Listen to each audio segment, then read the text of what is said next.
আপনার বাচ্চাও কি স্কুল থেকে এসে কমপ্লেন করছে যে তার কাঁধে ব্যথা করছে, তার ঘাড়ে ব্যথা করছে, পিঠে ব্যথা করছে? আচ্ছা, যারা আমরা অফিস করছি, অনেকক্ষণ বসে থেকে কাজ করছি, তাদের এগুলো কিন্তু খুব কমন কমপ্লেন। কিন্তু আপনার যে বাচ্চাটা সবে স্কুল যাচ্ছে, 2-3 পড়ে, 5-6 পড়ে, তাদের কাঁধে ব্যথা, ঘাড়ে ব্যথা, সেগুলোর জন্য কে দায়ী একবারও ভেবেছেন কি? যদি না ভেবে থাকেন, আপনাদের ভাবার সময় কিন্তু চলে এসেছে। আচ্ছা, কখনো ভেবেছেন ওই যে ছোট্ট শিশুটি স্কুলে যাচ্ছে বা বাচ্চাটি স্কুলে যাচ্ছে, তার পিঠের ব্যাগটার ওজন কত?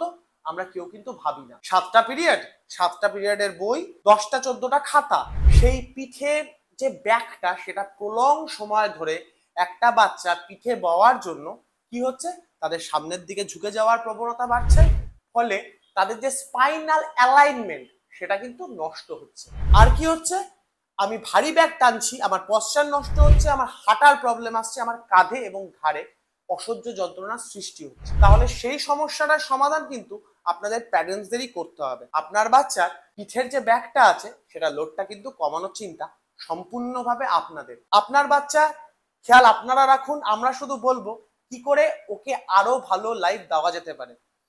কাঁধে ব্যথা যদি কোনো বাচ্চার হয়ে থাকে, নিশ্চয়ই আমাকে কমেন্ট বক্সে পেইন বলে জানাবেন।